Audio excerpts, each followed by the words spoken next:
La situation confuse qui sévit depuis un moment au village Kambimbi 3 de la cité de Kakanda, concernant la fermeture de plusieurs dépôts de minerais parmi lesquels ceux de GKN qui appartiendraient à Madame Joyce continuent à donner ces révélations. Les avocats de cette dernière viennent à leur tour éclairer l'opinion sur certains faits non pris en compte par les exécutants de cette fameuse décision de fermeture, entre autres les documents légaux que détiendraient leurs clientes, notamment l'encadrement des exploitants miniers artisanaux adressés aux services compétents, la fiche de demande de SAEMAP, l'avis technique favorable signé le 9 juin 2020 par la même direction, mais aussi le bordereau de paiement de la Rabobank des frais imposés par l'autorité provinciale. En tant que conseil de Madame Joyce, je tiens personnellement à éclairer l'opinion sur la situation confuse que sévit à Kakanda concernant le dépôt d'achat de minerais que détiendrait ma cliente. En effet, c'est depuis 2020 que ma cliente, présidente de la coopérative minière GKN, a obtenu un avis favorable du gouvernement provincial. Curieusement, vers le mois de novembre 2021, ma cliente va être invitée par Madame Fifi pour lui exiger désormais à payer une redevance minière de 7 500 $ pour chaque dépôt.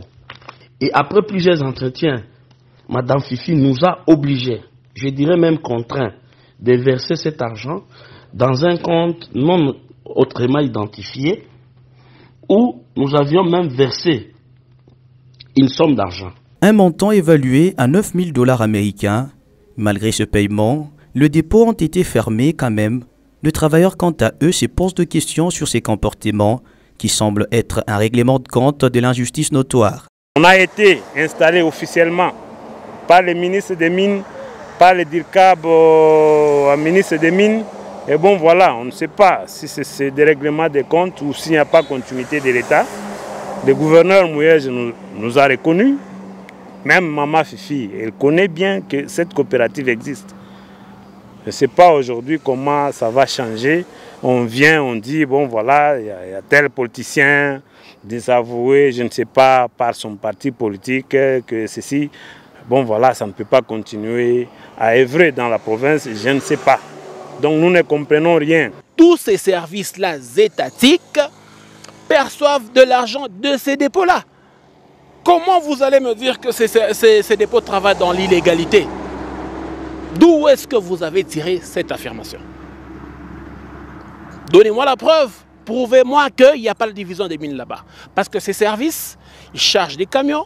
Un camion avant de sortir, il faut un document signé par la province du Lualaba.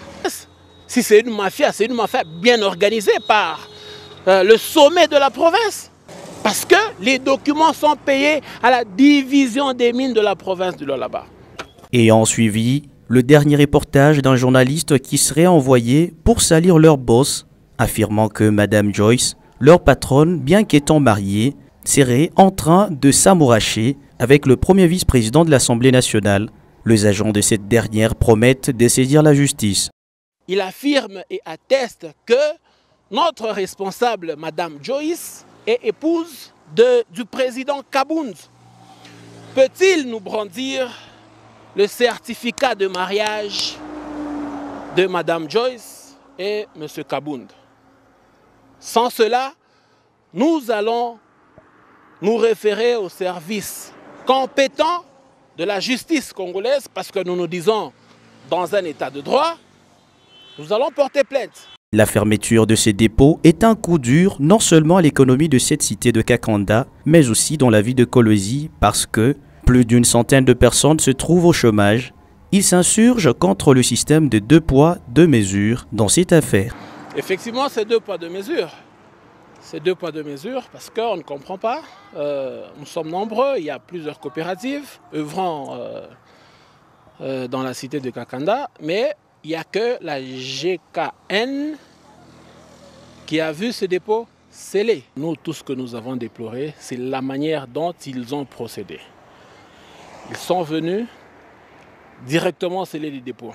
Or, dans la cité de Kakanda, il y a tous les services étatiques par lesquels cette délégation devrait passer pour s'enquérir de la situation, savoir si ces gens-là sont en train de travailler dans l'illégalité ou dans la légalité, mais eux ne sont même pas arrivés dans ces services-là.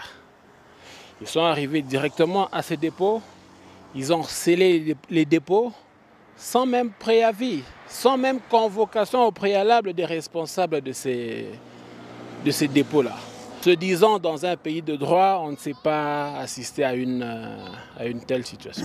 Madame Fifi va envoyer, il y a 2 semaines, une délégation à Kakanda pour sceller tous les dépôts, sans des raisons sérieuses ni officielles. Et après quelques heures plus tard, tous les dépôts de la coopérative Komibakat vont être décelés parce que cette coopérative Komibakat appartient à Madame Fifi, dont la gestion est confiée à son fils. Nous considérons que ça, c'est un comportement de nature à ternir même l'image de notre République. Chaque jour qui passe, la frustration des filles et fils du Lualaba ne fait que s'accroître suite aux actes de ses dirigeants, chose qui risquerait d'affecter l'électorat du président de la République, Félix Antoine Tshisekedi Tshilombo, qui aimerait obtenir un second mandat en 2023 afin d'achever sa vision pour la RDC.